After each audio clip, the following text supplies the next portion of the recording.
Hello, welcome to another episode of Balance Act. My name is Juan, and today I wanted to talk about connection. Connection, love, connecting with other people. Now, this is obviously a more spiritual thing, but I think also there is a practical side to it as well. So let me touch mostly on the spiritual side at first.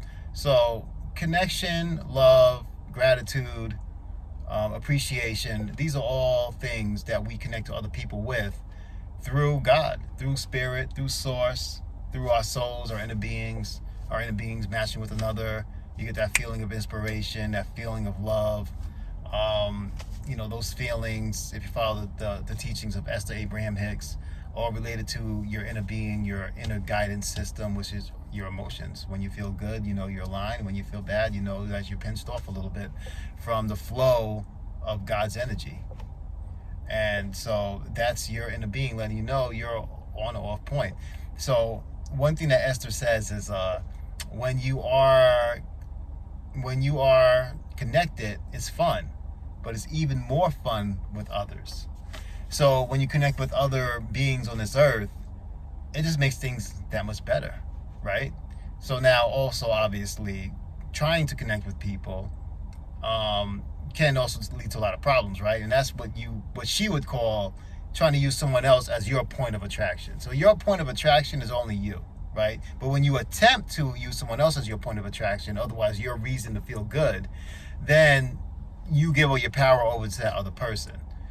So what happens is that, okay, so now, I think we talked about this a little bit in the last video. So now this other person, let's say if they're in a bad mood or they don't feel like seeing you or they got something going on in their own lives and they're mean to you or they're rude to you. So now you're dependent on this person as your point of attraction, your husband, your wife, your whoever. Then if they're not in a good mood, then you're not in a good mood, right? Because they're your point of attraction. So you have to make yourself your point of attraction. But however, when you do connect with them, then things can be that much better. So that's really the fun of connection. And obviously we're human beings. So now let's talk about it a little bit on the practical side. So we are essentially animals, right? And we're a social animal, right? So I'm not going to say anything here that you don't already know, more than likely, which is social animals need each other. Obviously, the scientific proof, this has been known for forever, that when we are isolated, we do not function very well. As a matter of fact, one of the greatest tortures you could do to a human being is to isolate them. That's what solitary confinement is about in jail. Okay? There's also scientific proof that when you do isolate a person, they start to go mad. They literally start to go crazy. They go crazy without being able to talk to another human being. So it's important on a practical or biological sense too. I've been studying this author named Simon Sinek. My good friend Zach introduced me to him, and he's brilliant. He's wonderful. His books are basically about business, and you would almost think he's approaching things from a spiritual aspect, the way he talks about inspiration versus manipulation and this forth and so forth. But really, he's talking from a scientific standpoint. What he's talking about is the different hormones in our body that reward us for the things that we do in regards to business and connecting with your customers, your employees, and your employer, right? So we can use this example for connecting to anyone in any situation. So one thing that he talks about is the different hormones. I think in this book, Leaders Eat Last. So in Simon Sinek's book, Leaders Eat Last, he talks about how our culture since the 1980s has been very self-oriented regarding business. But before that, it was more about cooperation. So it was more about, you working for a company for 20 years, you're loyal to that company's loyal to you, you get to retire for that company, they give you a pension, you have a trust in that company, maybe your children go work for that company, the company grows and grows and grows, the employees are happy, therefore the customers are happy, because happy employees equal happy customers.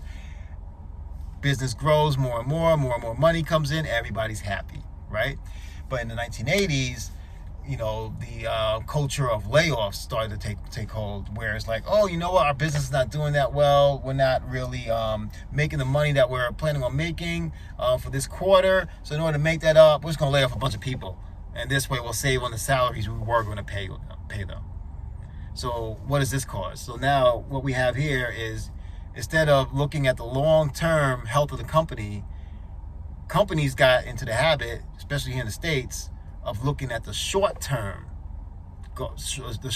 rewards. So lay off a bunch of people, we make the quarter, right? Cool. But nothing about the long-term effects of trust, cooperation, people wanting to stay with the company, people believing in the company. All that went out the window. Because, like, let's look at the numbers. Let's look at the metrics. Let's look at the abstracts. Let's not look at the humanistic side of things. Let's not look at the fact that we let these people go. We're letting go tenured people. We're letting go people that's going to invite more people into our business. We're letting go of loyalty. We're letting go of a cooperative spirit within the company. We're letting go of the human side of this company. We're focused simply on the abstracts, on the metrics, on the measurable things for these short-term rewards. So what he was saying is that we started to focus more on short-term rewards, selfish rewards. So we started focusing on a part of our reward system within our biology that rewards selfish gains, little incremental gains, which is dopamine.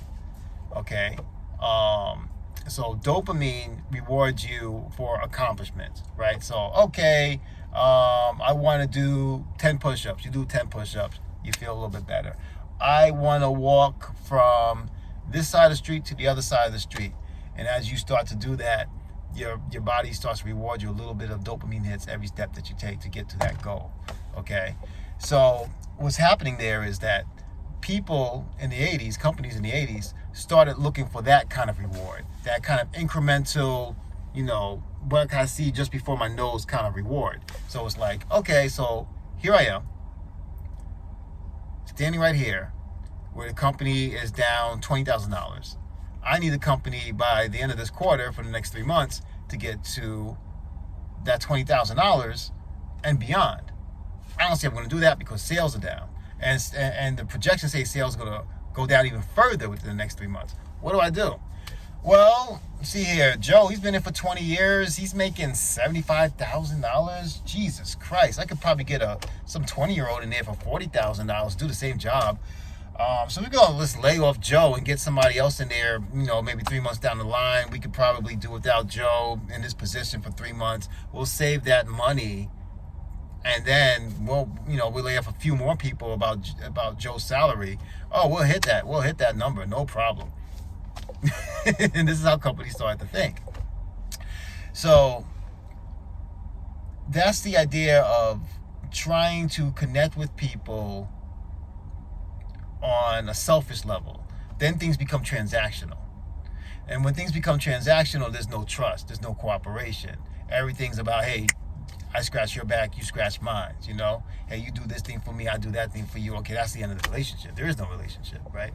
However, when things were done prior to the 80s, was that it was cooperation, it was trust, it was loyalty. Joe knew that he was going to be there for 20 years because Joe knew he was doing a good job. And Joe's employees knew that Joe was a quality person. Joe was family. Joe was family. You see, what we do now as far as companies are concerned, it's the same idea of, let's say you have 3 kids, right? And then maybe you lose your job, right? So now you're like, oh shit, I lost my job. I need to find a new job. It's gonna be hard for me to find a new job over the next few months. So the next few months, we're not have that much money. I might be able to get a little part-time job at Walmart, but then I won't be able to really afford groceries. So what I think I'll do is I'll kick 2 of my kids out of the house and have them live somewhere else. And, I just have 1 kid. And I just have that 1 kid. I can afford the 1 kid in myself, so that should do it. That's pretty much what companies are doing now, right? Regarding their employers. So, when you start to reward a relationship on cooperation, as we used to do prior to the 80s in companies, then you start to hit a different kind of reward system within our biology, which is known as serotonin. Now, with serotonin, also, I believe it's called oxycodone. Um, those are social reward hormones. So they reward you for cooperating with others, having a feeling of loyalty. Like you get serotonin when you sit down with a good conversation, or you have a really good dinner with a loved one. When you and a friend are really hitting it off.